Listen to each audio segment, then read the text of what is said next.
টাঙ্গাইল এবং গাজীপুরের ঈদ যাত্রার খবর জানবো। শুরুতে যেতে চাই টাঙ্গাইলে, সেখানে রয়েছেন আমাদের সহকর্মী সোহেল তালুকদার। সোহেল, মহাসড়কে কেমন দেখছেন সকালের দৃশ্য এবং ওই রুটে তো অনেক বেশি জ্যাম হয়, সবশেষ পরিস্থিতি আপনার কাছে জানতে চাই।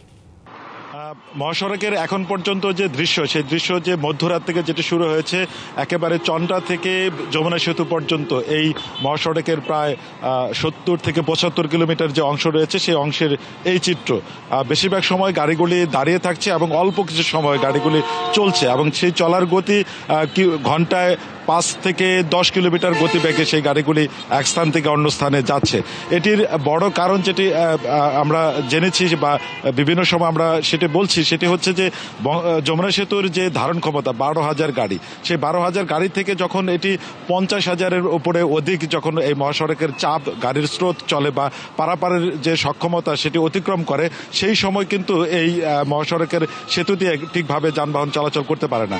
এর পাশাপাশি যে বিষয়টি রয়েছে, আপনি জানেন যে দীর্ঘদিন ধরেই এই মহাসড়কে উন্নয়ন প্রকল্প চলছে। বিশেষ করে এলেঙ্গা থেকে সেতু পর্যন্ত যে লিঙ্ক রোডটি রয়েছে, সেই লিঙ্ক রোডের এলেঙ্গা অংশে ফ্লাইওভারের একটি কাজ চলমান রয়েছে। সেই ফ্লাইওভারের কাজ চলমানের থাকার ফলেও কিন্তু যে যানবাহনের যে ধীর গতি, যে স্বাভাবিক গতি থেকে এসে সেখানে একটি বাধাপ্রাপ্ত হচ্ছে, যার ফলে এই মহাসড়কের অতিরিক্ত গাড়ির চাপে এটি এই যানজটের সৃষ্টি হচ্ছে। আমরা এদিককার যে চিত্র যেমনটা দেখাচ্ছিলাম, এটি এলেঙ্গার আগের দৃশ্য। আমরা যদি একইভাবে যদি ঢাকা থেকে যে চিত্র গাড়িগুলি এই উত্তরবঙ্গের দিকে যাচ্ছে সেই চিত্রটি যদি আপনাকে দেখাতে পারি, যে সেখানেও কিন্তু আপনি দেখবেন যে মহাসড়কে কিন্তু এখনো হাজার হাজার যানবাহন যেটি রয়েছেন উত্তরবঙ্গে যাওয়ার করছেন, সেই হাজার হাজার যানবাহনের স্রোত কিন্তু এখনো মহাসড়কে রয়েছে। আমরা যে খবর পেয়েছি, সেই খবরে তথ্য পেয়েছি, আমরা বিভিন্ন তথ্যের মাধ্যমে আমরা জেনেছি যে এখন পর্যন্ত কিন্তু চন্দ্রা থেকেও প্রচুর মানুষ উত্তরবঙ্গগামী মানুষ তার অপেক্ষমান রয়েছেন এবং একই সাথে যে যানবাহনগুলি রয়েছে সেই যানবাহনগুলি কিন্তু যানবাহন সংকটের কথা বলছেন। তার মানে উত্তরবঙ্গ থেকে এখন পর্যন্ত প্রচুর পরিমাণে যানবাহন ঢাকার দিকে যাচ্ছেন, সেই ঢাকার দিকের যানবাহনগুলি আবার এদিকে ফিরে আসছেন।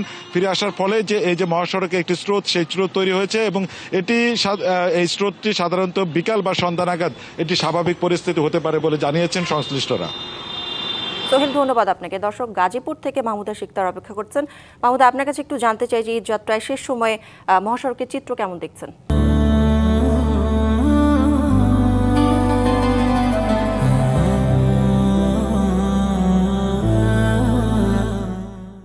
আসলে বিগত বছরগুলোতে চিরচেনা একটি রূপ ছিল যে বেলা বাড়ার সাথে সাথে মহাসড়কে গাড়ি এবং যাত্রীর চাপ বাড়তে থাকে, কিন্তু এবছর একদমই ভিন্ন চিত্র। বেলা বাড়ার সাথে সাথে মহাসড়কে যাত্রীর চাপ কমতে শুরু করেছে, কিন্তু গাড়ির চাপ বাড়তে শুরু করেছে। এখনও কিন্তু গাজীপুরে যে দুটি মহাসড়ক আছে, একটি হলো ঢাকা টাঙ্গাইল মহাসড়ক, আরেকটি ঢাকা ময়মনসিংহ মহাসড়ক, দুটি অংশতেই রাজধানী থেকে প্রচুর পরিমাণে গাড়ি ঢুকছে। আমি যদি আপনাকে ঢাকা ময়মনসিংহ মহাসড়কের চিত্রটি একটি দেখাই, এখানে সকালেও কিন্তু প্রচুর পরিমাণে যাত্রী ছিল, কিন্তু এখন একদম যাত্রী নেই বললেই চলে। খুব কম সংখ্যক যাত্রী আছে এবং প্রচুর পরিমাণে কিন্তু গাড়ি এখন আছে। আর তার পাশাপাশি ঢাকা টাঙ্গাইল মহাসড়কের চন্দ্রা এলাকার কথা যদি একটু বলি, উত্তরবঙ্গের যে মূল পয়েন্টটি আসলে গুরুত্বপূর্ণ একটি পয়েন্ট, সেটি সাভার থেকেও যেমন গাড়ি ঢুকছে, তার পাশাপাশি ঢাকা ময়মনসিংহ মহাসড়কেরও বেশ কিছু গাড়ি ওই দিকেই আসলে যাচ্ছে, ওই রুটটা ব্যবহার করছে। যার কারণে আসলে গাজীপুর থেকে, সাভার থেকে, আশেপাশ থেকে যে গাড়িগুলো ওই চন্দ্রা এলাকাতে যে জমা হচ্ছে, ওখানে বাসের যে পয়েন্টটি আছে প্রচুর পরিমাণে যত্রতত্র যাত্রী ওঠানামা হচ্ছে। তার পাশাপাশি কাউন্টারগুলো আছে এবং প্রত্যেকটি কাউন্টারে আসলে 2-3টা করে গাড়ি ওখানে অপেক্ষামান রয়েছে এবং এই অপেক্ষামান থাকার কারণে আসলে ওইখানে কিছুটা জটলা থাকলেও ধীরগতি আছে, কিন্তু স্থবির হয়ে থাকা বা দীর্ঘ সময় ধরে যে ভোগান্তি, সেই ভোগান্তিটা এখন পর্যন্ত আমরা ওখানে পাইনি। এবং পুলিশের সাথে কথা বলে জানতে পেরেছি চন্দ্রা থেকে কালিয়াকৈর যে ফায়ার সার্ভিস আছে, এই এলাকাটাতেই বেশ খানিকটা জটলা সৃষ্টি হয়েছে। এর পাশাপাশি সকালে আপনাকে আমি দেখিয়েছি এবং এখনও আমরা দেখতে পাচ্ছি যে বাড়তি ভাড়ার যে ব্যাপারটি অভিযোগ ছিল যাত্রীদের, সেই বাড়তি ভাড়ার কারণে কিন্তু অনেকেই দেখা যাচ্ছে যে পিকআপ ভ্যানে করে তাদের গন্তব্যস্থলের উদ্দেশ্যে রওনা দিয়েছে এবং রওনা করে যাচ্ছে। এখনও আপনি দেখতে পাচ্ছেন যে এই যে বাড়তি ভাড়া, কারণ সকালের দিকে আমরা যখন যাত্রীদের সাথে কথা বলেছিলাম তারা বলছিল যেখানে 100 টাকা ভাড়া, সেখানে 500-600 টাকাও ভাড়া চাওয়া হচ্ছে, যার কারণে আসলে তারা বাধ্য হয়ে জীবনের ঝুঁকি নিয়ে আসলে বাস, ট্রাকে করে, পিকআপে করে তারা যাচ্ছে। এবং সব থেকে বড় সমস্যা মহাসড়কের সেটি হলো থ্রি হুইলার। তো এই থ্রি হুইলারের কারণে আসলে সব জায়গাতে একটু ঝামেলা থেকেই যাচ্ছে।